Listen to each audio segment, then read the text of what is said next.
Wabarakatuh. Innal hamdalillah nahmaduhu wa nasta'inu wa nastaghfiruh wa na'udzu billahi min shururi anfusina wa min sayyiati a'malina man yahdihillahu fala mudilla lahu wa man yudlil fala hadiyalah. Asyhadu an la ilaha illallah wahdahu la syarika lah wa asyhadu anna Muhammadan abduhu wa rasuluh.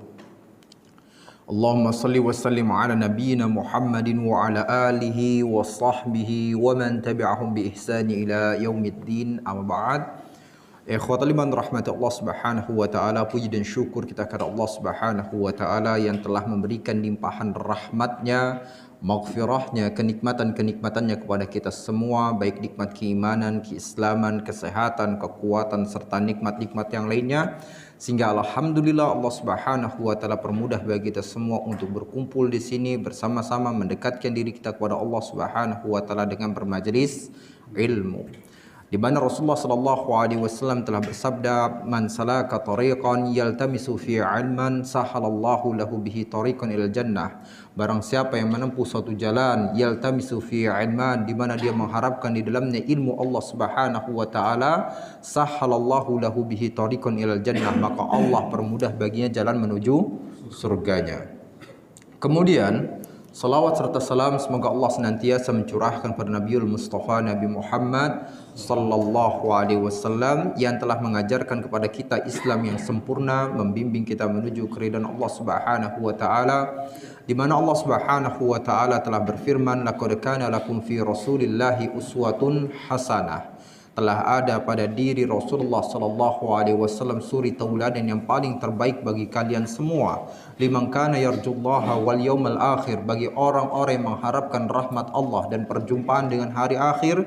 Wa dzakarallaha katsira, sementara dia dalam keadaan berzikir mengingat Allah Subhanahu wa taala.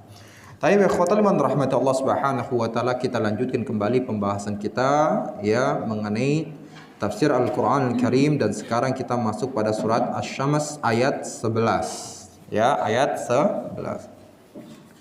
Di mana Allah Subhanahu wa taala telah berfirman, kadzabat Tsamudu bitaghwaha. Ya, kaum Tsamud telah mendustakan rasulnya karena mereka telah melampaui batas. Ya, melakukan kezaliman, kan itu. Nah, di sini ikhwatul iman rahmat Allah Subhanahu wa taala, ayat ini ya memberikan sebuah contoh kepada kita atas ayat sebelumnya tentang orang-orang yang mengotori jiwanya. Ya, tentang orang-orang yang mengotori jiwanya, seperti apa yang dilakukan oleh kaum Tsamud, yang dimana mereka menentang rasulnya. Ya, mereka membangkang terhadap apa yang diserukan oleh Nabi Saleh kepada mereka untuk beribadah hanya kepada Allah Subhanahu wa taala dan tidak melakukan keburukan-keburukan, serta diminta untuk tunduk kepada Allah. Ya, diminta untuk tunduk kepada Allah dan kembali kepada Allah Subhanahu wa taala, namun kenyataannya mereka mengingkarinya sampai akhirnya Allah Subhanahu wa taala mendatangkan azab kepada mereka. Nah, ini yaitu orang atau contoh kaum yang telah mengotori jiwa mereka. Ya, contoh kaum yang telah mengotori jiwa mereka. Nah, kemudian ya, para ulama menjelaskan kenapa di dalam ayat ini yang menjadi contohnya adalah kaum Tsamud. Ya, kenapa yang menjadi contohnya adalah kaum Tsamud? Karena kata mereka surat ini adalah surat Makkiyah, yaitu surat yang pada dasarnya ditujukan kepada siapa? Kepada orang-orang musyrik Quraisy, yaitu musyrik Mekah pada itu. Ya, artinya audiens atau lawan bicara Rasulullah sallallahu alaihi wasallam pada waktu itu adalah orang-orang musyrik Mekah, yang berbeda ketika di kota Madinah yang lawan bicara Rasulullah sallallahu alaihi wasallam itu adalah orang-orang Yahudi dan orang-orang munafik. Nah, sekali lagi kita katakan ya, dikarenakan surat ini adalah surat Makkiyah, yang menjadi lawan bicara Rasulullah SAW adalah orang-orang musyrik Mekah pada waktu itu. Ya, musyrik Mekah. Nah, kaum Tsamud ya, ini adalah nenek moyangnya bangsa Arab pada waktu itu. Ya, nenek moyangnya bangsa Arab. Ya, dan bahkan kan gitu, dan bahkan ya, tempatnya kaum Tsamud ini itu berdekatan dengan orang-orang musyrik Mekah pada waktu itu. Ya, jadi kaum Ad dan kaum Tsamud, kaum Ad datang kepada siapa? Hah? Siapa rasul yang diutus kepada mereka? Nabi Hud alaihissalam. Ya, lalu kenapa mereka melakukan pembangkangan kepada Allah, mereka melakukan kesyirikan, Allah timpakan azab kepada mereka. Datang setelahnya kemudian penggantinya siapa? Kaum Tsamud, kan gitu. Ya, kaum Tsamud. Nah, kemudian apa? Kaum Tsamud pun juga melakukan pembangkangan kepada Allah sampai Allah timpakan azab kepada mereka. Nah, dua kaum ini, baik kaum Ad dan kaum Tsamud, ini adalah nenek moyangnya orang-orang Arab. Ya, dan bahkan kisahnya ya, kaum Tsamud dan kisahnya apa? Kisahnya kaum Ad itu tidak terdapat pada Taurat dan Injil, hanya ada pada Al-Qur'an Al-Karim. Ya, Pak. Jadi nggak ada di Taurat dan di Injil, karena kita tahu mungkin Taurat dan Injil mereka berbicaranya tentang orang-orang Bani Israel. Ya, sementara ya Ad dan Tsamud ya, ini nenek moyangnya orang-orang Arab. Seperti itu. Nah, maka tadi itu apa? Dikatakan bahwasanya apa? Nah, Tsamud itu adalah nenek moyangnya orang-orang Arab. Bahkan, Pak, puing-puing dari kerajaan atau kaum Tsamud itu sendiri itu masih terlihat sampai sekarang. Nah, ketika Allah Subhanahu wa taala memberikan contohnya kaum Tsamud tersebut agar pendekatannya lebih sampai kepada orang-orang musyrik yang ada di kota Mekah, bahwasanya kalau seandainya kalian melakukan pembangkangan kepada Allah, maka kalian akan hancur sebagaimana hancurnya kaum Ad dan kaum Tsamud. Ya kan gitu. Sehingga dengan begitu, dengan contohnya kaum Tsamud, mereka bisa lebih menerima apa yang didakwahkan oleh Rasulullah sallallahu alaihi wasallam. Jelas sampai sini, Pak? Ya, kenapa di sini diberikan contohnya adalah kaum Tsamud, ya, kaum Tsamud. Nah, kemudian ya. Nah, ini kita lihat nih. Ya, berkenaan dari ayat 11 sampai 15 ini berkaitan dengan kisahnya Nabi Saleh dan kaum Tsamud nih. Ya, dari ayat 11 sampai ayat 15 ini semuanya berkaitan dengan kisahnya kaum Tsamud. Nah, tadi telah kita sampaikan bahwasanya kisahnya kaum Ad dan kaum Tsamud itu tidak ada di dalam Taurat dan Injil, hanya ada di dalam Al-Qur'an Al-Karim. Ya, dan ini yaitu berkaitan dengan Nabi Saleh ya, yang Allah Subhanahu wa taala utus kepada kaum Tsamud tadi. Dan Allah Subhanahu wa taala telah berfirman dalam surat Hud 61, yaitu kata Allah apa? Wa ila Tsamud akhahum Salihah. Ya, dan telah diutus kepada kaum Tsamud ya, saudara mereka yang bernama Saleh. Qala ya qaumi ibudullaha ma lakum ilahum min ghairih. Ya, min ilahin ghairih. Ya, qala ya qaumi ibudullah ma lakum min ilahin ghairih. Ya, yang dimana Saleh berkata kepada kaumnya, wahai kaumku, beribadahlah kalian hanya kepada Allah Subhanahu wa taala. Ya, jangan mempersekutukan Allah Subhanahu wa taala. Nah, di sini Masya Allah ya, menunjukkan bagaimana kaum Tsamud pada waktu itu mereka terjerumus dalam kesyirikan. Kan gitu. Sehingga kemudian Nabi Saleh pun menyeru mereka untuk beribadah hanya kepada Allah Subhanahu wa taala. Ya, menyeru hanya kepada Allah Subhanahu wa taala dan meninggalkan berhala-berhala yang telah mereka sembah. Ya, mereka sembah. Dan tadi ya, bahkan Nabi Saleh pun telah memperingatkan kepada mereka, mengingatkan kepada mereka tentang kaum sebelum mereka yang telah Allah azab, yang telah Allah hancurkan dikarenakan pembangkangan mereka kepada Allah Subhanahu wa taala, yaitu kaum Ad.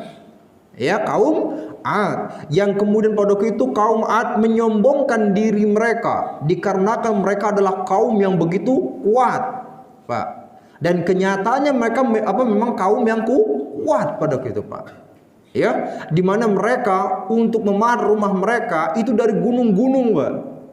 Ya, dari gunung-gunung itu mereka buat langsung rumah-rumah mereka. Ya. Dibuat kerajaannya, kotanya pada gitu. Ya, bukan kayak kita sekarang yang krempeng-krempeng, kurus-kurus, kecil-kecil, enggak. Ya, tapi memang mereka orang yang kuat. Sehingga pada waktu itu mereka pun menyombongkan diri mereka dengan kekuatan tersebut.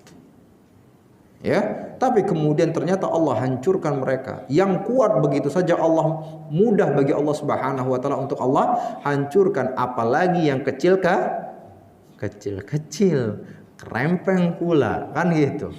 Ya. Nah, ini harus kita sadari, kita bermuhasabah. Ya, jadi jangan merasa besar dengan kekuatan kita. Jangan merasa besar dengan harta kita. Harta kita nggak ada apa-apanya dengan hartanya Fir'aun. Ya, harta kita nggak ada apa-apanya dengan harta Qarun. Tapi semuanya Allah binasakan begitu saja. Nah, apalagi kita yang nggak punya kekuasaan, apalagi kita yang nggak punya harta yang banyak, jangan lebih sombong. Ya, jangan lebih sombong. Nah, lebih hinanya lagi udahlah miskin, kan gitu. Udahlah miskin, udahlah lemah, ingkar pula kepada Allah. Ya, salat ditinggalkan, ya, puasa ditinggalkan, Al-Qur'an yang menjadi kebanggaannya pun juga ditinggalkan. Nah, ini repot nih kehidupannya. Ya, Pak, repot. Nah, berkenaan dengan mukjizatnya Nabi Saleh, ya, berkenaan dengan mukjizat Nabi Saleh disebutkan ya bahwasanya Nabi Saleh pernah mendatangi kumpulan orang-orang Samud tersebut. Ya, ketika mereka lagi berkumpul, pada waktu itu Nabi Saleh mendatangi mereka, lalu kemudian menyeru mereka untuk kembali kepada Allah, ya, mengingatkan mereka, menasehati mereka, ya, seperti itu agar mereka kembali.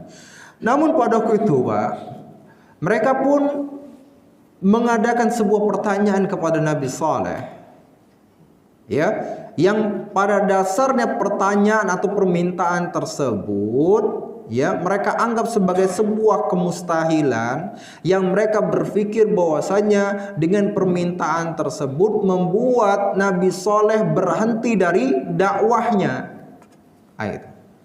Dan permintaannya adalah, kata mereka, wahai Saleh, sanggupkah engkau mengeluarkan unta betina dari batu yang besar ini dengan ciri yang seperti ini, ciri yang seperti itu, ya, dalam keadaan bunting 10 bulan, seperti itu.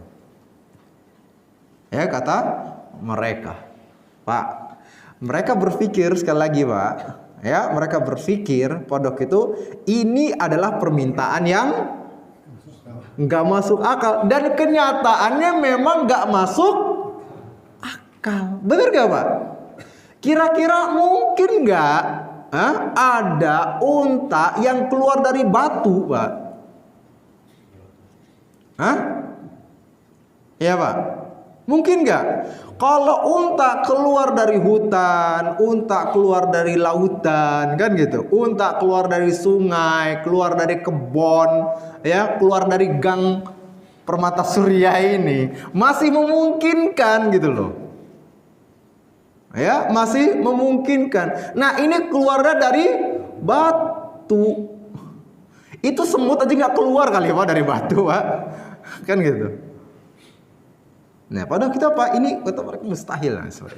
Nah permintaan itu hanya diharapkan oleh mereka untuk membungkam dakwahnya Nabi Saleh alaihissalam. Namun pada waktu itu Nabi Saleh pun mengiyakan ternyata Pak. Mengiyakan permintaan mereka. Lalu kemudian beliau pun mengatakan, kalau seandainya permintaan tersebut terkabulkan, artinya bisa terjadi, apakah mereka mau beriman? Apakah mereka mau kembali kepada Allah Subhanahu wa taala? Maka mereka pun mengatakan, iya, kata mereka. Iya kan, Pak? Dengan pedenya mereka mengatakan seperti itu. Maka kemudian Nabi Saleh pun mengambil janji-janji dari mereka. Lalu kemudian Nabi Saleh pun kembali ke tempat sholatnya, berdoa, sholat kepada Allah Subhanahu wa taala dengan penuh keikhlasan pada waktu itu. Dan ternyata Pak benar terjadi. Setelah Nabi Saleh berdoa kepada Allah Subhanahu wa taala, keluarlah dari batu yang besar tersebut unta betina dengan segala ciri yang telah mereka sebutkan. Wah, sebutkan semuanya, nggak ada kekurangan sedikit pun. Kalau ada kekurangan sedikit aja, pasti mereka akan komentar. Katanya, ini buktinya ada kurang nih sore itu. Tapi semua ciri-ciri yang mereka minta semuanya ada pada unta tersebut. Kemudian pada waktu itu banyak orang-orang yang beriman. Banyak orang-orang yang beriman dan mengikuti jejaknya siapa? Mengikuti jejaknya Nabi Saleh. Tapi orang yang menentang Nabi Saleh itu lebih banyak lagi. Yang tetap dalam kesesatannya, yang tetap dalam kekufurannya tetap masih banyak lagi, kan gitu. Terutama para pembesarnya. Terutama para pembesarnya, para bangsawannya, sebagaimana firman Allah Subhanahu wa taala dalam surat Al-A'raf ayat 75 sampai 76. Apa kata Allah Subhanahu wa taala? Qala al-mala'u alladziina istakbaru min qaumihi lil ladziina istud'ifu liman amana minhum.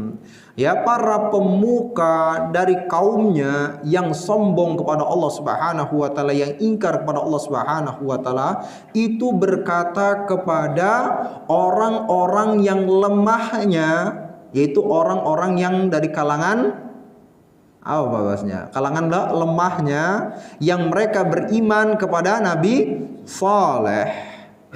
Mereka berkata, ata'lamuna anna Salihan mursalun min rabbih. Apakah kalian mengetahui bahwasanya Saleh itu utusan Allah Subhanahu wa taala? Maka kemudian mereka pun berkata, inna bima ursila bihi mu'minun. Kata mereka, kata orang-orang lemahnya, sesungguhnya kami ini beriman terhadap apa yang diutus kepada Nabi Saleh. Lalu kemudian mereka pun mengatakan, qala alladziina istakbaru, maka orang-orang yang sombong itu pun berkata, inna billadzi amantum bihi kafirun, sementara kami itu kafir, ingkar terhadap apa yang kalian imani tersebut. Artinya apa? Mereka ingkar terhadap apa yang dibawa oleh Nabi Saleh. Mereka ingkar kepada Allah Subhanahu wa taala. Mereka tetap menyekutukan Allah Subhanahu wa taala dan tidak mau kembali kepada Allah Subhanahu wa taala, walaupun sudah disebutkan kepada mereka tentang kaum sebelum mereka dan terus diingatkan kepada mereka, Pak. Dan terus diingatkan kepada mereka, dan itu melalui melalui pendekatan yang begitu dekat gitu loh. Pendekatan yang begitu dekatnya, artinya bahasa yang begitu dekatnya apa? Ada contohnya gitu loh. Nggak kemana-mana, enggak gitu seperti itu. Nggak kemana-mana. Nah ini juga Pak, dari ayat ini juga Pak, kita bisa mengambil kesimpulan hampir orang yang menentang para rasul itu adalah dari kalangan bangsawan. dari kalangan bangsawan, dari kalangan terkemukanya, dari petingginya, dari para pemimpinnya yang sudah haus dengan kekuasaan, kan gitu, yang sudah haus dengan harta, kan itu, yang sudah haus dengan kebiasaan-kebiasaan mereka, yang mereka mengkerdilkan orang-orang yang lemahnya, kan gitu. Makanya kita lihat tuh, kayak Firaun, kan gitu. Itu yang kemudian menentang para rasulnya, kan gitu. Lalu kemudian Namrud dan juga ya, juga jajarannya. Lalu kemudian juga pada kisahnya Ashabul Ukhdud, ya, rajanya beserta pasukannya. Itu yang menentang siapa? Menentang orang yang mendakwahkan mereka. Dan begitu pun sampai kepada Nabi Muhammad SAW, yang menentang ajaran Nabi Muhammad siapa? Apakah Bilal? Apakah Abdullah bin Mas'ud? Enggak. Ia menentang siapa? Abu Jahal, kan gitu, kalangan bangsawan. Abu Lahab, kalangan bangsawan. Umayyah bin Khalaf, itu bangsawan. Uqbah bin Abi Mu'aid, itu juga bangsawan. Dan banyak para bangsawan pada itu. Ya, yang mengikuti para rasul itu siapa? Tadi Bilal, Abdullah bin Mas'ud, kan seperti itu. Ya Pak. Ya, Ammar bin Yasir, Sumayyah, Yasir. Ya, ini orang-orang lemah semua Pak. Ya, ini orang-orang lemah yang bahasanya Abu Jahal nggak mau dekat-dekat sama mereka tuh. Ya, kalau di perkumpulan mereka nggak mau, jangan sampai mereka ada di daerah perkumpulan mereka, kan gitu. Kalau bisa cuman jadi cuman bodyguard misalnya Pak ya. Jangan sampai mereka berbicara, jangan sampai mereka itu, lihat Pak. Ya. Nah, ini sebuah pelajaran, ya, sebuah pelajaran.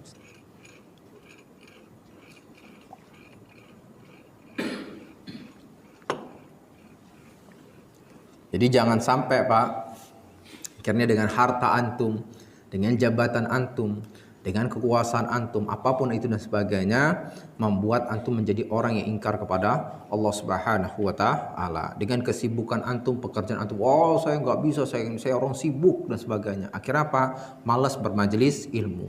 Saya sibuk, akhirnya apa? Nggak mau membaca Al-Quran. Saya sibuk, pokoknya dengan kerjaan ini, kerjaan itu. Kemudian apa? Ya, sholatnya banyak ditinggalkan. Jangan sampai, ya. Karena apa? Nih, ini menjadi pelajaran bagi kita semua. Nah, kemudian ya tadi setelah Nabi Saleh ya mengabulkan permintaan mereka dan itu menjadi sebuah mukjizat dari Allah Subhanahu wa Ta'ala. Pada waktu itu Nabi Saleh memerintahkan kepada kaumnya agar mereka tidak menyakiti unta tersebut. Dan bahkan Nabi Saleh meminta kepada mereka untuk ngebaikin unta itu, mengambil manfaat dari unta tersebut, kan gitu. Ya, membiarkan agar unta tersebut bisa makan, minum dengan tenang dan jangan diganggu. Sebagaimana firman Allah Subhanahu wa Ta'ala dalam surat Al-A'raf 73, apa kata Allah? Hadhihi naqatullahi lakum ayah. Inilah naqah, unta dari Allah Subhanahu wa Ta'ala sebagai tanda kekuasaan Allah untuk kalian. Fadaruha ta'kul fi ardillah, dan biarkanlah unta tersebut makan di muka bumi ini. Wala tamassuha bisu'in, dan janganlah kalian sakiti unta tersebut. Faya'khudakum ya adzabun alim. Singgahnya akhir apa? Kalau seandainya kalian menyakitinya, membuat Allah Subhanahu wa Ta'ala akan menimpakan kepada mereka kepada kalian dengan azab yang begitu pedih. Kan seperti itu. Nah, ini sudah ada tanbih, sudah ada peringatan dari Nabi Saleh kepada mereka. Tentunya ya Pak, unta ini sebagai kenikmatan kepada mereka, tetapi juga sebagai ujian untuk mereka. Nah, ini sama kayak harta antum. Ya, harta antum. Kalau memang Allah Subhanahu wa Ta'ala berikan kenikmatan kepada antum, Ya, maka itu adalah apa? Nikmat untuk antum. Tapi juga sebagai ujian. Kan gitu. Kalau ternyata dengan harta itu membuat gitu kan antum kemudian lebih dekat kepada Allah Subhanahu wa taala, maka itulah jadi kenikmatan yang sebenarnya. Namun kalau ternyata harta itu malah menjauhkan antum dari Allah Subhanahu wa taala, maka itulah azabnya, itulah musibahnya. Kan gitu. Ya. Apalagi setelah dia mendapatkan kenikmatan tersebut dan terus melakukan dosa, terus melakukan dosa, terus melakukan dosa, sampai Allah biarkan dia dengan dosa-dosanya, nah jatuhlah dia ke dalam istidraj. Kan gitu. Dan ini yang diwanti-wanti oleh Rasulullah sallallahu alaihi wasallam, "Idza ra'aitallahu yu'til 'abda minad dunya ma yuhibbu." Apabila engkau melihat Allah Subhanahu wa taala memberikan kenikmatan dari dunia ini kepada seorang hamba, wa huwa muqimun ala ma'asihi, sementara hamba tersebut terus-menerus melakukan dosa-dosanya, melakukan pembangkangan kepada Allah, apa kata beliau? Innama dzalika minhu istidrat. Maka itu adalah istidrat dari Allah Subhanahu wa taala. Jebakan berupa kenikmatan sampai akhirnya Allah Subhanahu wa taala timpakan azab kepada mereka sebagaimana firman Allah Subhanahu wa taala, "Falamma nasu ma dzukiru bih." Dan ketika mereka lalai terhadap apa yang telah Allah ingatkan kepada mereka, fatahna alaihim abwaaba kulli syai', maka kami bukakan kepada mereka pintu-pintu kesenangan, pintu-pintu kenikmatan, pintu-pintu kemaksiatan seluas-luasnya, hatta idza farihu bima utu, sehingga ketika mereka di puncak-puncak kesenangan mereka, di puncak-puncak kemaksiatan mereka, akhadnahum baghtatan faidahum mublisun, maka sekonyong-konyong kami timpakan azab kepada mereka, lalu kemudian mereka pun terdiam berputus asa. Nah, hati-hati. Ya, hati-hati. Periksa introspeksi diri kita, muhasabah, ya. Jangan sampai wa iyadzubillah kita termasuk orang-orang yang kena istidraj tadi. Ya, seperti itu. Nah, tadi ya, naqah atau unta tadi ya sebagai kenikmatan untuk orang-orang Tsamud, ya untuk kaum Tsamud, tapi juga sebagai ujian untuk mereka. Ya, dimana dengan unta tersebut mereka bisa menikmatinya. Ya, mereka bisa menikmati susu yang lezat dari unta tersebut dan bebas mereka ngambilnya. Gitu. Tapi syaratnya tadi jangan diganggu. Lalu kemudian untuk minumnya bergantian. Ya. Sehari jadwalnya untuk minum unta tersebut. Kan gitu. Dan sehari jadwalnya untuk apa? Minumnya orang-orang. Nah, mereka Masya Allah Pak, ketika unta tersebut minum di pagi harinya, mereka bebas setelah itu minum susu dari unta tersebut. Dan susunya gak ada habis-habisnya Pak. Ya, siapapun datang tek minum, Masya Allah, datang tek minum banget. Kan gitu. Ya, nikmat dan benar-benar lezat susunya, kan gitu. Ya, benar-benar lezat. Ya, susunya. Artinya ini unta mukjizat kan gitu Pak ya. Bukan unta biasa kan gitu ya. Unta mukjizat kan gitu. Memang susunya pun juga susu yang dahsyat kan gitu. Dan tiba-tiba udah langsung bunting kan sore itu Pak. Kan gitu. Ya, nggak ada yang jantannya, tiba-tiba udah bunting. Jadi wajar juga kalau susunya juga lezat kan gitu. Kalau mungkin kita minum susu dari sapi-sapi yang lain atau unta-unta yang lain, baunya perengus kan gitu seperti itu Pak. Tapi ini enggak, benar-benar lezat dikatakan kepada kita. Ya karena memang tadi mukjizat ya, mukjizat. Nah, cuma permintaannya tuh jangan ganggu, lalu kemudian untuk minum bergantian. Ya, dan ini toh tidak mengganggu mereka, enggak mengganggu mereka Pak. Ya, enggak mengganggu mereka. Berbeda kalau seandainya mereka terganggu kan gitu Pak ya. Oh, ini ngambil jatah gitu aja nih kan seperti itu. Harusnya kita bisa tiap hari minum. Enggak, kenyataannya enggak mengganggu mereka. Dan sebaliknya malah mereka bisa menikmati dari susunya unta tersebut. Kan gitu. Ya. Lalu kemudian ayat yang ke-12-nya Allah berfirman, ayat ke-12 dan ke-13-nya, idzim ba'atha ashqaha. Ketika itu bangkitlah orang yang paling celaka di antara mereka, faqala lahum rasulullahi naqatallahi wa suqiyaha. Ya. Lalu Rasulullah saleh berkata kepada mereka, biarkanlah unta betina dari Allah ini dengan minumannya. Nah, Pak, pada ayat yang tadi ke-12-nya, ya, kaum Tsamud ternyata pada waktu itu bersepakat untuk ngebunuh unta tersebut, Pak.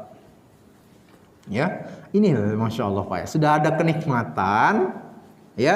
Ternyata kedengkian itu masuk ke dalam hati mereka, kebencian itu masuk dalam hati mereka, pengingkaran itu tetap, ya, bertengger di dalam hati mereka, kan gitu.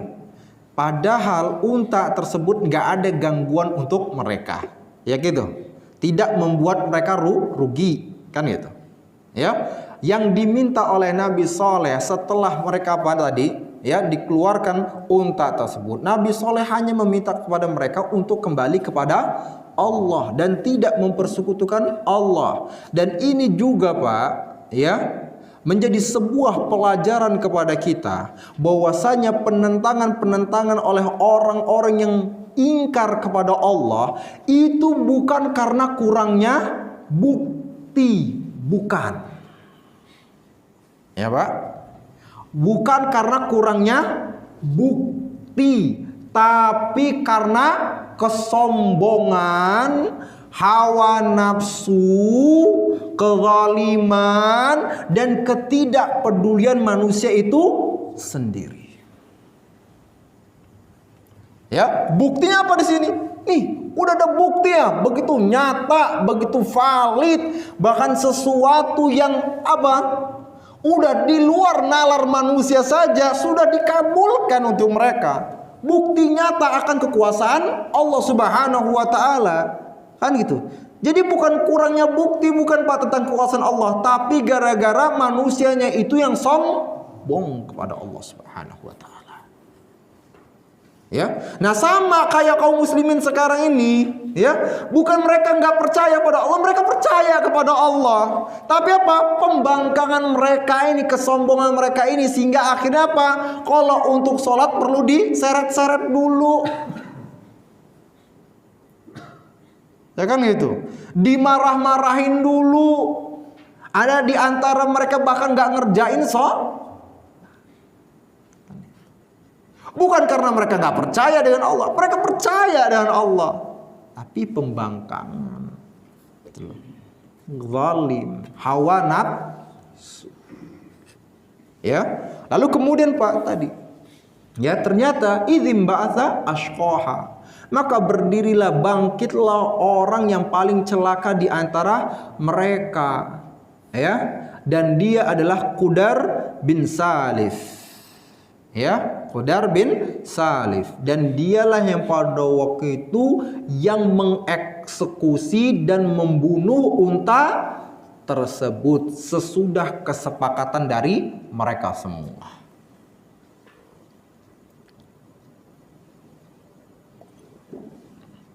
Ya, jadi yang membunuhnya adalah siapa? Qudar bin Salif, ya, Qudar bin Salif. Nah, Rasulullah Shallallahu Alaihi Wasallam juga pernah menyebutkan tentang orang ini, ya, bahwasanya orang ini, kata Rasulullah Sallallahu Alaihi Wasallam ketika beliau menyebutkan idzim ba'atha ashqaha, ya, bangkitlah orang yang paling celaka di antara mereka. Maka kemudian apa kata Rasulullah? In ba'atha laha rajulun ya aribun azizun maniun firahtihi, ya. Bangkitlah seseorang laki-laki yang bengis, yang aziz, yang dimuliakan oleh kaumnya, kan gitu. Mani'un firahtihi, dan juga dibela oleh kaumnya, ya, mislu Abi Zam'ah, ya, itu Abi Zam'ah, ya, seperti itu sama. Ya, seperti Abi Zam'ah tuh di waktu zamannya Ya, orang-orang Quraisy dulu. Ada orang yang seperti itu juga. Ya, sama kayak siapa juga, Pak? Abu Jahal. Ya kan gitu. Orang yang bengis tapi dimuliakan kaumnya. Ya, bangsawan dia. Ya, kemudian apa? Dibela juga oleh kaumnya. Ya, seperti kayak Abu Zam'ah tadi, ya, ataupun Abu Jahal juga kan gitu contohnya. Rasulullah SAW memberikan Abu Zam'ah di sini. Ya, nah ternyata akhirnya mereka tadi apa? Ngebunuh unta tersebut, maka Nabi Soleh pun memberikan peringatan kepada mereka. Ya, sebagaimana firman Allah Subhanahu wa taala dalam surat Hud ayat 65, apa kata Allah? Fa'aqaruha, lalu kemudian mereka pun menyembelih unta tersebut. Faqala, maka kemudian Nabi Soleh pun berkata, tamatta'u fi darikum salasa ayyam. Ya, bersenang-senanglah kalian di rumah kalian selama 3 hari. Dzalika wa'dun ghairu makdzub, dan itu adalah waktu yang tidak didustakan atau janji yang tidak didustakan. Artinya apa? Kalian diberikan waktu selama 3 hari. Ya, selama 3 hari. Dan tiap apa pada itu. Jadi pembunuhan onta tersebut di hari Rabu, Pak, ya, kemudian di hari Kamisnya, ya, di hari Kamisnya muka mereka mulai kekuningan, ya, di hari Jumatnya muka mereka kemerahan, ya Pak, baru kemudian di hari yang Sabtunya udah kehitaman, baru kemudian di hari Ahadnya ketika matahari sudah mulai menyingsing, disitulah Allah Subhanahu wa taala timpakan azab kepada mereka. Jadi tiga hari itu, Pak. Ya, tiga hari. Nah, di dalam ayat tadi itu dalam surat Hud 65, lihat. Fa'aqaruha, mereka menyembelih unta tersebut. Yang menyembelih siapa, Pak? Ramean atau satu orang yang menyembelih? Hah? Satu orang, ya, satu orang. Bahkan sebagaimana dalam surat Al-Qamar ayat 29, itu di ayat di halaman 179, ya. Dalam surat Al-Qamar ayat 29 apa kata Allah? Fanadaw sahibahum fata'ata fa'aqar. Ya, maka kemudian mereka pun ya memanggil sahabat mereka, teman mereka, ya, fata'ata wa'aqar. Kan seperti itu, kan? Fa'aqar. Lalu kemudian dia pun menangkapnya, lalu kemudian memotongnya, menyembelihnya. Ya, yang menyembelih berapa orang? Cuma satu. Tapi kenapa di sini fa'aqaruha, dan mereka pun menyembelihnya, Pak? Ya, karena mereka bersepakat. Ya, Pak, bersepakat dan mensetujui untuk penyembelihan unta tersebut, sehingga ketika siapa yang bersepakat dan mensetujuinya, maka dia pun juga tercatat sebagai orang yang membunuhnya. Ya, Pak. Ya, maka di sini Allah katakan maka mereka pun menyembelih unta tersebut, ya, mereka pun menyembelih unta tersebut. Nah, disebutkan pada waktu itu, ya, disebutkan pada waktu itu sempat mereka apa? Ya, sempat mereka menyesal. Ya, sebagaimana firman Allah Subhanahu wa taala dalam surah Asy-Syu'ara ayat 157, apa kata Allah? Fa'aqaruha, lalu kemudian mereka pun menyembelih unta tersebut. Fa'asbahu nadimin, kemudian mereka pun menjadi menyesal, kan gitu. Kemudian mereka menjadi menyesal. Tetapi ya, menyesal itu sudah tidak ada artinya. Karena apa? Azab sudah datang kepada mereka. Nah, ini pendapat pertama. Ada pendapat yang lain mengatakan pada itu apa? Mereka nggak menyesal. Ya, mereka tetap nggak mau bertobat kepada Allah, sehingga azab tersebut tetap datang kepada mereka. Buktinya apa? Buktinya setelah mereka menyembelih unta tersebut, mereka mau membunuh Nabi Soleh. Nah, itu pendapat yang kedua, kan gitu. Ya, kenapa azab tersebut tetap datang kepada mereka.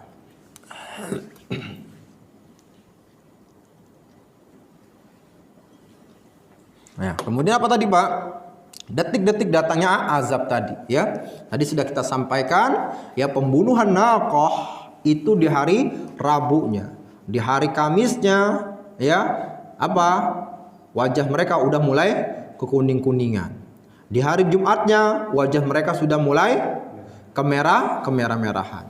Di hari Sabtunya wajah mereka mulai hitaman. Barulah kemudian di hari Ahadnya ketika matahari sudah menyingsing, disitulah kemudian terdengar suara pekikan yang begitu keras, dan Allah Subhanahu wa taala pun berfirman, ya, dalam surat Al-A'raf ayat 78, apa kata Allah? Fa akhadathumur rajfah. Ya, lalu kemudian, ya, gempa pun, ya, muncul dari bawah tanah mereka, dan mereka pun ditimpa suatu gempa. Fa asbahu fi darihim jathimin. Lalu kemudian nyawa mereka pun bergelimpangan di rumah-rumah mereka. Artinya pada waktu mereka tertimpa dengan gempa-gempa tersebut. Makanya tadi kita katakan masih ada puing-puingnya, ya, itu dari negeri Samud tersebut yang dilewati oleh orang-orang Mekah tuh, Pak. Jadi Abu Jahal, Abu Lahab itu masih bisa menyaksikan, gitu ya, puing-puing tersebut. Bahkan sampai sekarang pun masih ada, Pak. Kalau antum mau ke sana. Ya, jangan. Ya, kita naudzubillah, kita dilarang oleh Rasulullah SAW, ya, untuk mendekati negeri-negeri yang telah diazab. Dilarang, ya. Nah, barakallahu fikum. Fadhal, silakan.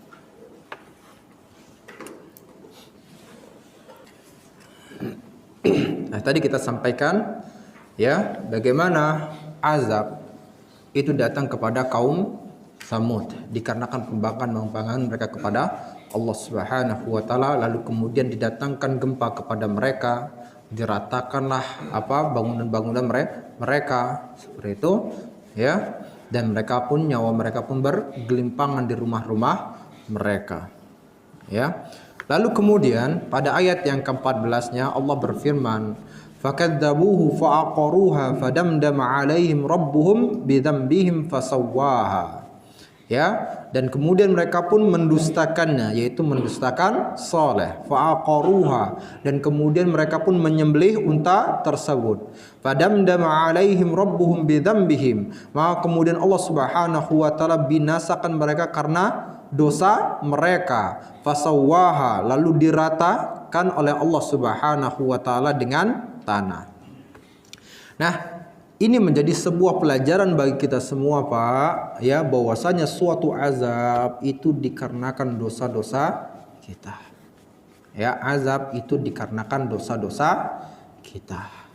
Ya, dan Allah Subhanahu wa taala telah berfirman dalam surat Asy-Syura ayat 30, apa kata Allah? Wa ma asabakum min musibatin fabima kasabat aydikum wa ya'fu an katsir. Ya, dan tidaklah suatu musibah yang menimpa kalian itu kecuali dikarenakan tangan kalian sendiri. Wa ya'fu an katsir, dan Allah Subhanahu wa taala memaafkan banyak kesalahan. Yang maaf ngomongnya, Pak, kalau seandainya seluruh kesalahan tersebut diazab oleh Allah Subhanahu wa taala, mungkin dari awal pun kita sudah naudzubillah kan seperti itu. Tapi Allah ampuni, Allah maafkan. Tapi kemudian apa? Ketika sudah benar-benar parahnya, kan gitu, kemudian sudah dinasihati berkali-kali, lalu kemudian dia pun tidak pula kembali kepada Allah Subhanahu wa taala, khawatir, kan gitu, baru kemudian Allah Subhanahu wa taala timpakan azab kepada mereka. Ya, jadi bedakan nanti, Pak, antara apa yang disebut dengan ujian, ya, lalu kemudian teguran, lalu kemudian azab. Ya, Pak. Kemudian azab. Adapun ujian, apa, Pak? Ini sama-sama musibah juga. Tapi jangan sampai nanti para pelaku kemaksiatan ngomong, oh ini ujian.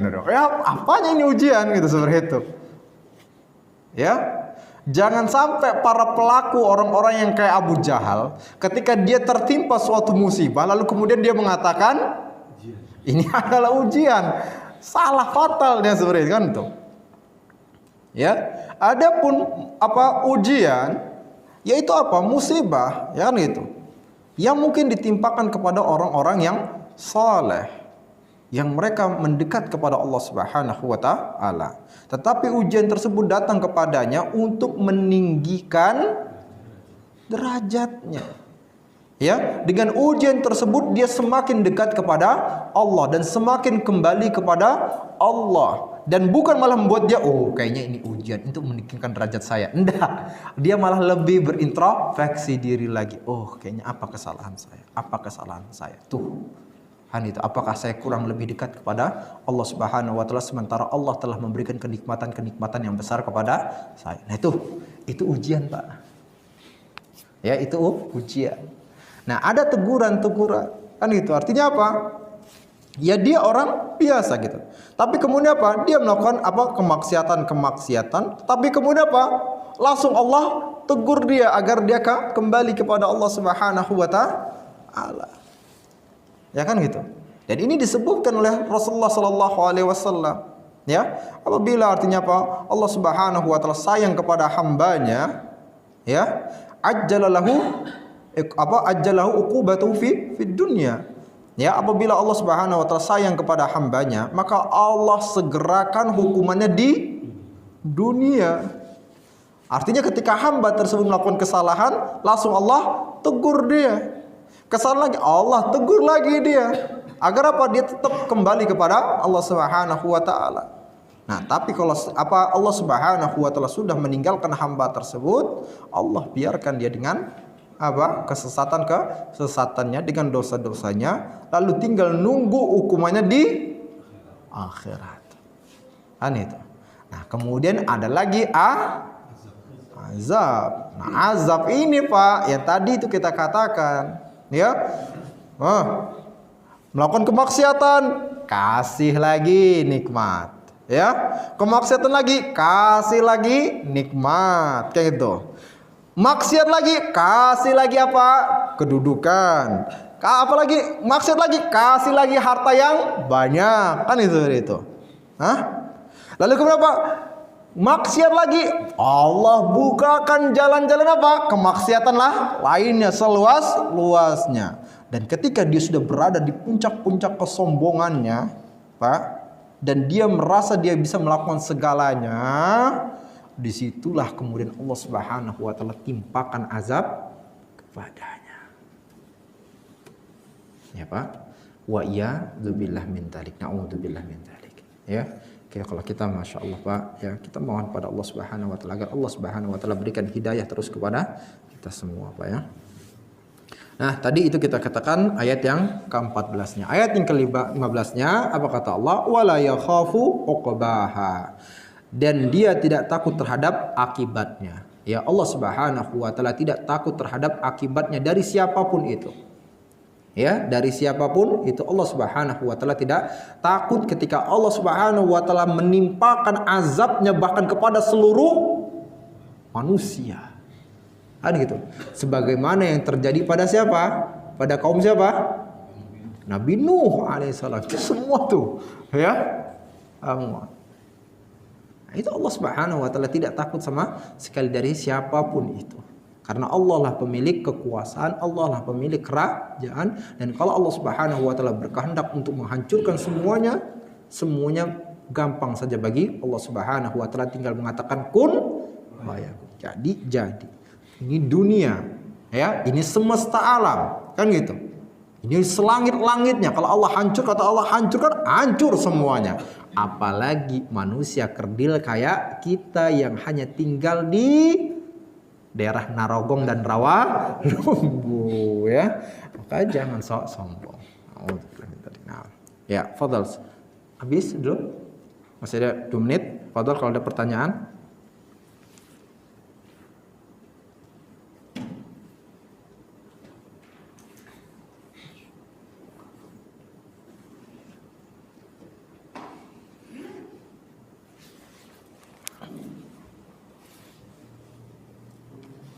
Ada? Dalam tema di luar tema silahkan. Dalam tema di luar tema silahkan.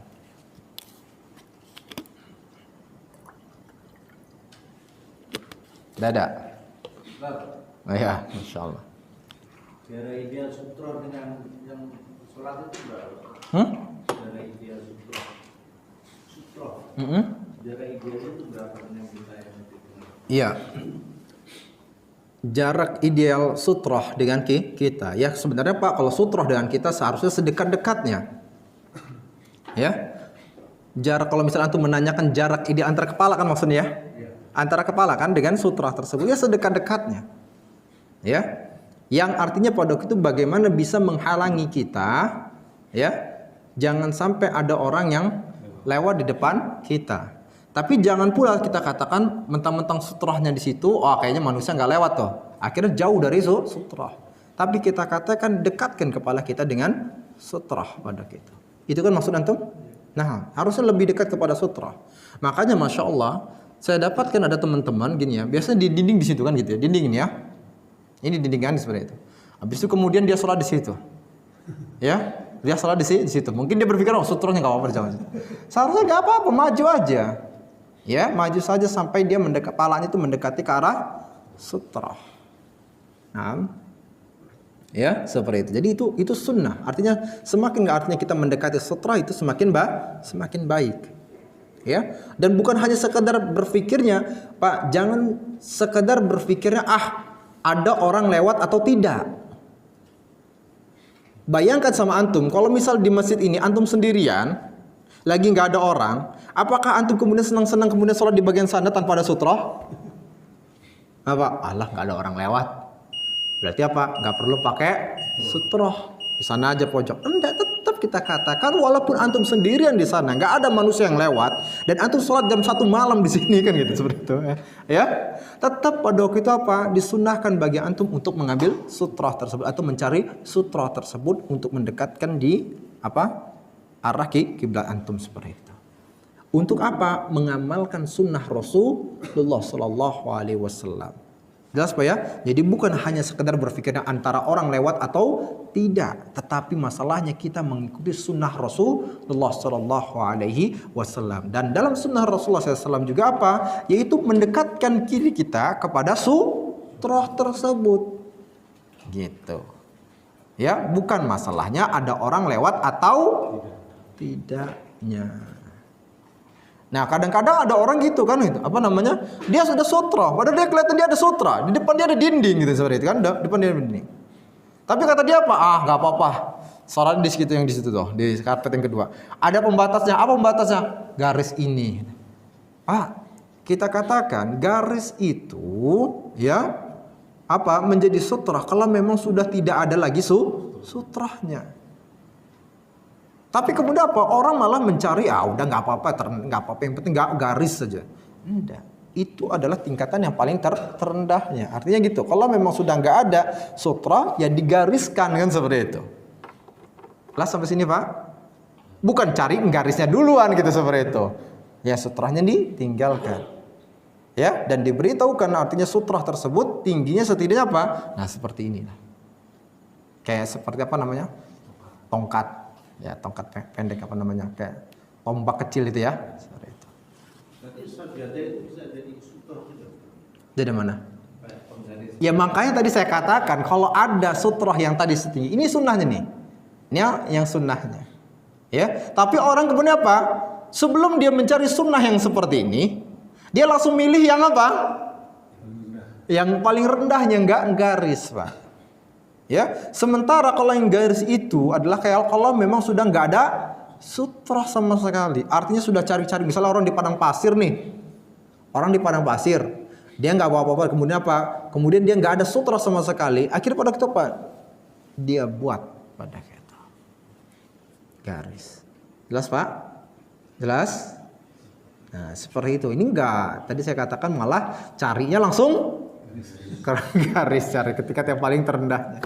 Kita katakan kalau mau mengerjakan sunnah itu jangan tanggung-tanggung, kan gitu. Nah kadang ada sebagian orang ngatain apa? Allah itu kan sunnah, ya kan?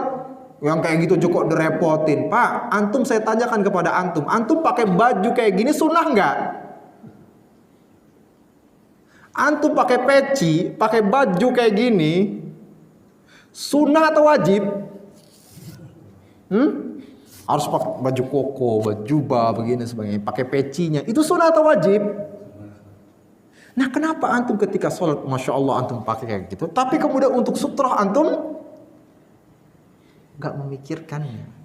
Maka jangan tanggung-tanggung di dalam sunnah. Artinya, apalagi simpel gitu loh, ya. Simpelan mana Pak? Nyari sholat nyari sutrah atau sholat pakai jubah kayak Pak jubahnya Pak Nur? Simpelan mana? Ya sutrah lah. Ya Pak Nur ya, pakai jubahnya Pak Nur, masya Allah, berat kan? Agak panas juga kan sebenarnya itu. Tapi tetap lakukan karena apa? Itu sunnah Rasulullah SAW gitu. Pakai peci kan gitu. Sekali lagi, mudahan cari sholat waktu pakai sutrah atau pakai pecinya Pak Nur? Sutra, karena pakai pecinya Pak Nur panas. Apalagi pecinya peci gitu tuh. Lebih panas lagi tuh. Ya. Bawaannya panas juga ya mandangin asyal. Nggak asyal bagus. Jelas sampai sini ya. Nah, barakallahu fikum. Ampun. Lagi? Sudah ya? Masya Allah. Semoga apa yang kita pelajari hari ini bermanfaat bagi kita semua. Kemudian dicatat oleh Allah Subhanahu wa taala sebagai pahala yang besar di sisinya. Mari kita tutup dan baca doa kafaratul majlis. Subhanallah bihamdika asyhadu an la ilaha illa anta astaghfiruka wa atubu ilaik. Assalamualaikum warahmatullahi wabarakatuh.